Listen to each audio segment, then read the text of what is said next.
to the after party, you know? Yeah! Good, you're doing so good. I just want to say, Pimp cup. Yep. D-Rock went to Diddy and Ashton had a pimp cup Lil Jon can borrow. Man, he had a whole bunch of pimp cups. Some Dr. Ruth Puff dancing, right? All of a sudden I get this, and then I flip the camera this way. There's Demi Moore and some young dude. Women showed up to the party at 3 in the afternoon. Bus pulled up. 30 girls get out.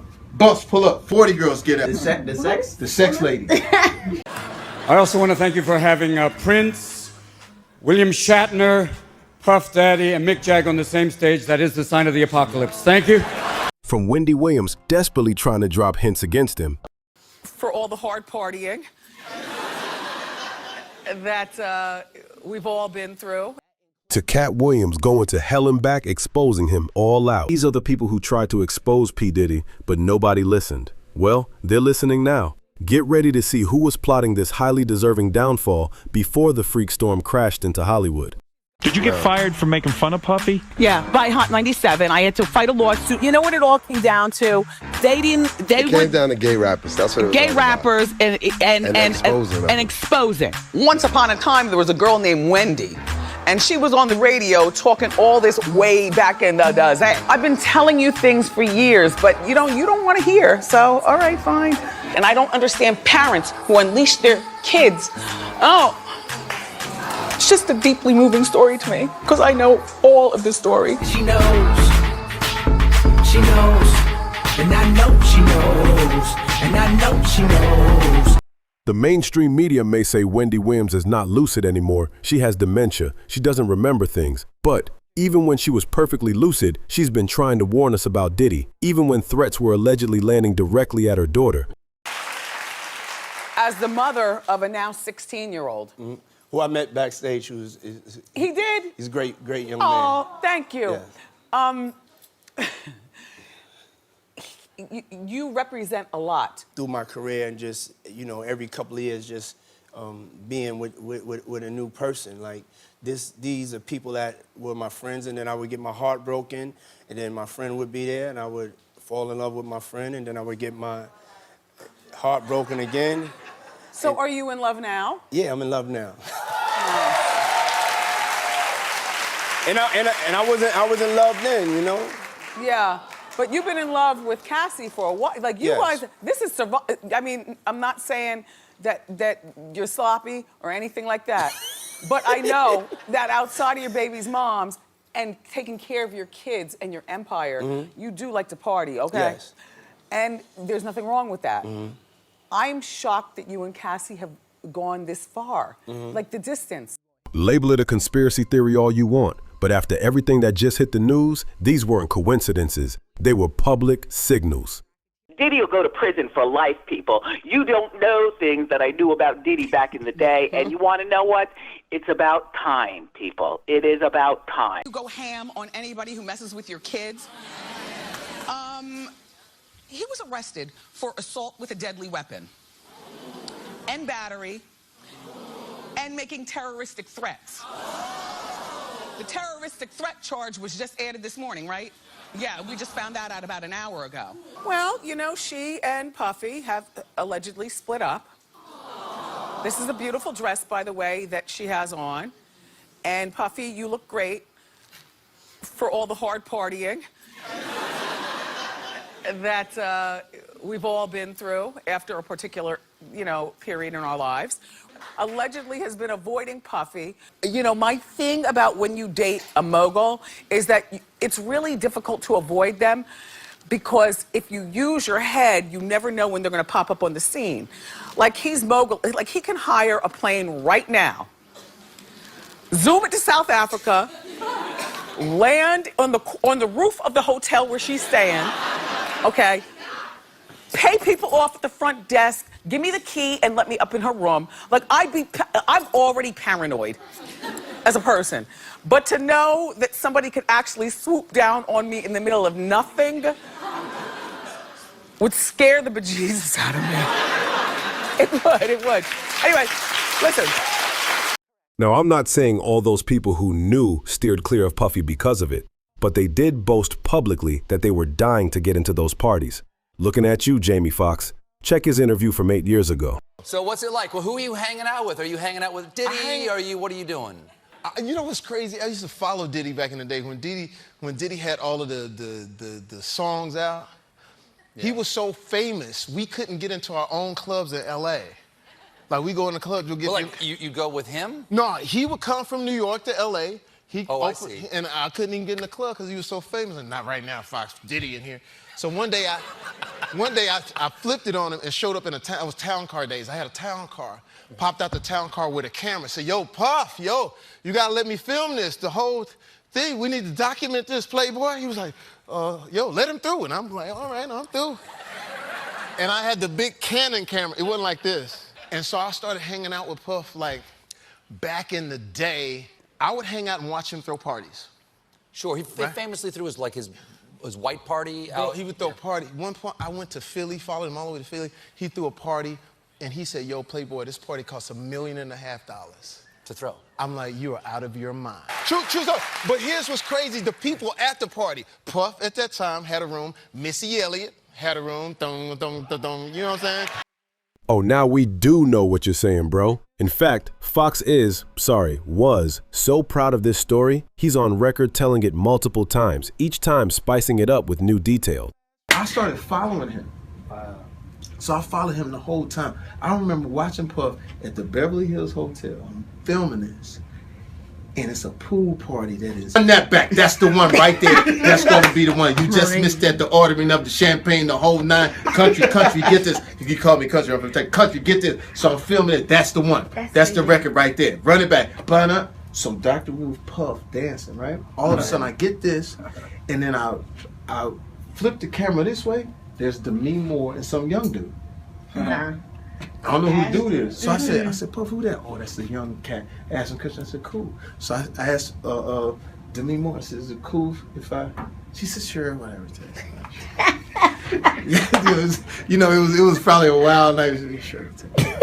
So I watched when they first, got together. So what happened was, I'm following Puff, and his parties were like amazing. We were in Philly one day.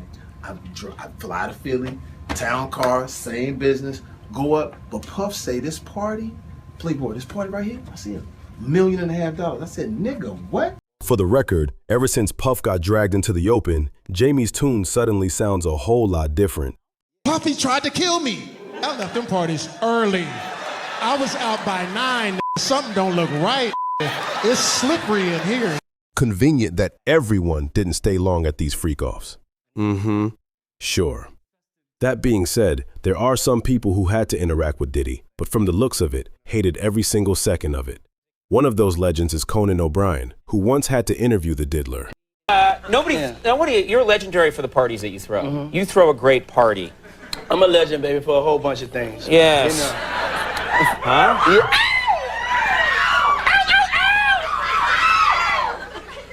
You got a live show, you got a live. I have a loud show now, yeah.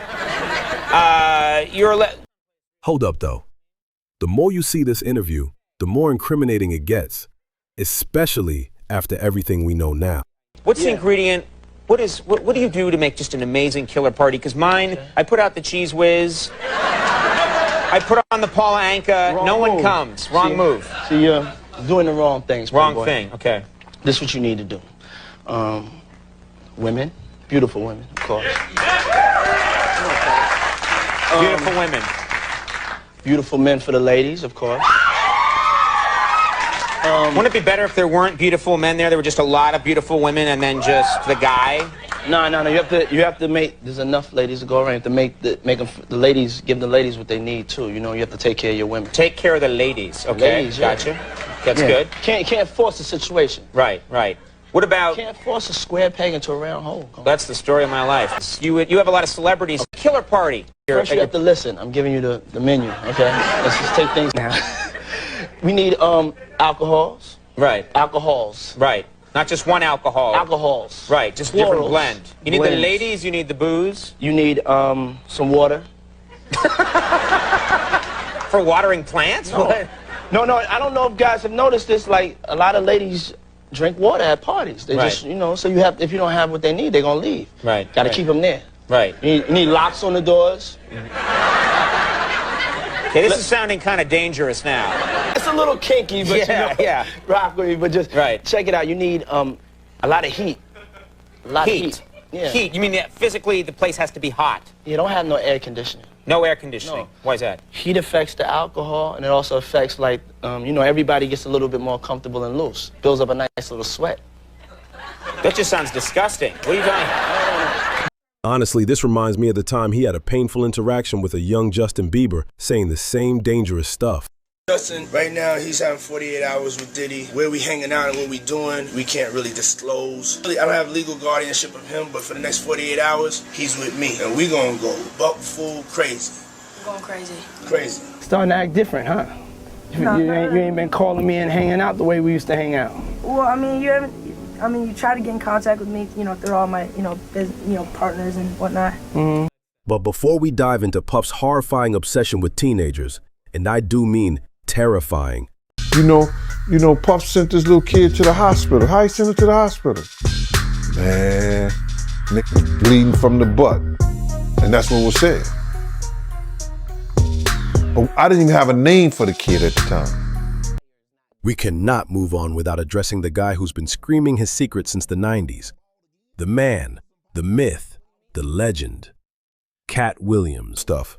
This quickly became an explosive expose that had all the receipts before the public knew the nasty under the claim Katt only spoke up once the ship started sinking. But hold on, I've got receipts too, like Katt's stand-up from 2004. Motherfuckers be gay in Hollywood, you never fucking expected. They be having these big-ass mansion parties, and the mansion party, the whole mansion is a party, and then it's a separate party in the little rooms. I ain't been famous that goddamn long. I'm excited than a motherfucker to be at the mansion party. You be looking at all the goddamn rooms, and you fuck around and look in the wrong room and shit. Cause all while you trying to talk to this simple motherfucker, he is practicing his goddamn dance moves. I'm trying to have a conversation. This Oh, touch what, nigga? Congratulate you on a good game and you got your dick all on my forehead. Now we've got people coming out in spades giving us more information about things that seemed just gossip back then, but actually weren't. One of them came from Charlamagne on an Andrew Schultz podcast. I didn't think I would ever see a video like this. I heard abuse whispers. So Really? I was thinking, yeah. I heard gay. I'd never heard porn. I always heard gay. Gay nonstop. And that was enough. People were like... That's because of Wendy Williams. What'd you say? Oh, that was Wendy. Wendy's whole thing was Diddy was gay since the 90s. She knew, dog. No, Wendy was We throwing owe that Wendy out an apology. there. That's why Wendy got fired from Hot 97. Wendy got fired from Hot 97 by Diddy because that's when Bad Boy was smoking hot. Wow. And yeah, she got fired for putting that out there. Like, do you think that Diddy held on to the gay rumors so that people didn't know what he really was? Yeah. Ooh. Because that's the perfect smokescreen. You'd rather people think you're gay than beat women. And by the way, here's the wild thing. We still don't know what Diddy is. I mean, we That's know the thing. little. We know little. We know bits and pieces. Yeah. This shit might be deeper than rap. We don't know. Like, this might be a whole rabbit hole. You might be like, oh shit. seeing this. That's what I was trying to get at this whole time. Okay, that is the wildest story that came out of a lot of this shit, and nobody gives a fuck. Let's talk about it. What story? Pull it up, Mark. I don't even want to repeat it. Pull it up. This shit sounds so crazy. No. They're talking about the actor who played Family Matters' Carl Winslow, Reginald VelJohnson. Even Diddy's ex and abuse victim, Cassie, claims Reginald had an affair with Puff. Even the younger generation of hip-hop are dropping hints. Look at this throwback footage of Vince Staples and the late Mac Miller kicking it in the studio, comparing ridiculous rumors they heard about Puffy. At the time, it seemed like a joke, but looking back, not sure if they were actually trying to tell us something real. But 10 years ago, Mac Miller and Vince Staples was trying to tell y'all what they heard. When has Diddy not been around? I feel like Diddy was friends with Walt Disney. I heard that Diddy won the 32nd or 34th annual hot dog eating competition. I heard that Diddy gives Obama shape-ups. I heard Diddy makes Ciroc in his kitchen. Diddy originally starred in Freaky Friday. I heard that Diddy never uses body wash, it's always bars of soap. I heard that Diddy wrote all of Elton John's material. I heard that Diddy led the anti-Vietnam movement. Diddy got Prince off drugs. Especially that last statement by Vince had fans convinced something was up.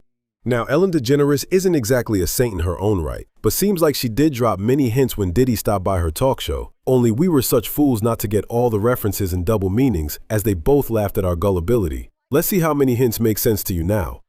Yes. Yes, you're definitely invited. I invite you to all my parties. You just haven't seemed to show up. No, well, is it on the East Coast? Yes. Well, that's why. Why don't you have one here on the West Coast? Because I work all the time. Okay, well, maybe I have one at your house. Where's that?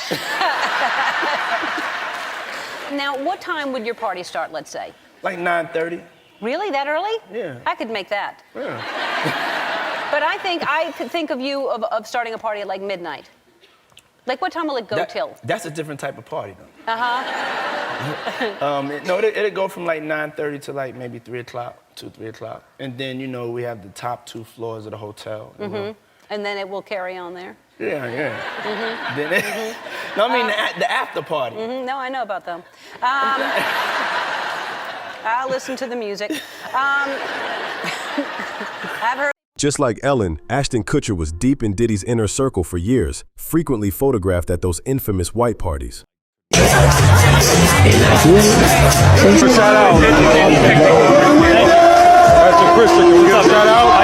So, like, we here to try to raise money for these, mosquito bed nets. So, let's go. Now you're gonna dance like y'all. But some fans think maybe he was coerced or, frankly, blackmailed into joining the dark club. This theory is fueled by Ashton's comments during a Hot Ones episode. Well, at least he tried to spill as little as possible to avoid getting into any trouble. Diddy party stories, they're our favorite genre of anecdote, if you have one, yeah. Wow, okay, I've got a lot I can't tell. So, I can't tell that one either. I mean, I'm like actually cycling through them. Diddy party stories, man. That was like some weird memory lane. And by the way, like one of the best interview questions I've had in a long time. Yeah? It's really lovely. I feel like Well, we still have some time to go, I can blow it here. Okay. Feel free. Diddy party stories, man. That was like some weird memory lane. Kutcher may have been mincing his words to protect his Hollywood status, but one person definitely doesn't. Eminem. I honestly have lost count of how many times he has revealed the Diddler's sins. Back then, we thought this was just your usual rapper rivalry, but turns out shit goes deeper, down to the absolute sewers. P.E.R. Got so many essays. Wait, he didn't just spell the word rapper and leave out a P. As you love me, did y'all expect so much of me? You little groupie, get off me, go puffy. I'd rather just see you in hell, but I should get puff on the joint. Wait, run it back, I said give you an L. In hell, puff on the joint, I am the blunt you avoid. I had never made a call to Diddy, really? Yeah. I got Diddy's number, just hit him up. Yo, Diddy, what up? Never happened. Finally, now that we're neck deep in the music industry filth, it's high time we bring up Usher. Puff and Usher did have a situation. And that situation led Usher to the hospital. What happened to Usher? I heard about some music executive from the industry. I heard it from some music executives back in Harlem. And I'm not gonna speak on their name. They doing programs and everything like that, and they may be doing something, they may speak on it themselves. But I heard it from some music executives. What did you hear? Bro, you know how people be talking and we was around some people, something like that, and then some people might say, yo, I don't F with that dude. And at the time, I didn't even know who the F Usher was. You know what I'm saying? It was one of those type of situations. And when probably say, yo, man, I don't F with them niggas. I'm getting out that industry and everything like that. Puff sent this little kid to the hospital. How he sent him to the hospital? Man, niggas bleeding from the butt. And that's what was said. I didn't even have a name for the kid at the time. Then you heard, and that's what happened. Usher was just around 14 years old when he moved to New York to live with Diddy. Apparently, according to the arrangement, it was a guardianship, but years later, Usher revealed some bits about it on a 2016 Howard Stern podcast. and I lived with Sean Puffy Combs for a year. That's the crazy thing. Now, that was L.A. Reid's idea, right? We're sending you New over York to something City. called Puffy Flavor Camp. There you go. To learn some... Flavor Camp? Yeah, Flavor that's what it Camp. was called. And you're going to go to Puff Daddy's. He's going In the 90s. Do you understand what that's like? Puffy's place was like just filled with chicks and orgying like nonstop, right? No, not really. I Come mean, on. but hey, it was curious. I got a chance to see some things. Yeah, but you were 13. What were you I seeing? went there to see the lifestyle. Right. And I saw it. And it was but I don't know if I could indulge and understand what I was even looking at. It was pretty wild. It was, So nobody it was crazy. tried to, some woman didn't come along. I ain't and say that. Okay. I didn't say that. What I did say is that there were very curious things taking place. Uh-huh. And I didn't necessarily understand. I had What like a a living. life. Yeah, it's pretty crazy. 14 years old. You're a dad now. Would you ever send your kid to Puffy Camp? Hell no. The warning signs were everywhere, painted in neon lights across stand-up specials, radio shows, and late-night TV. The only question left is, who else are we ignoring right now? Hit that subscribe button right now so you don't miss out when the next domino falls.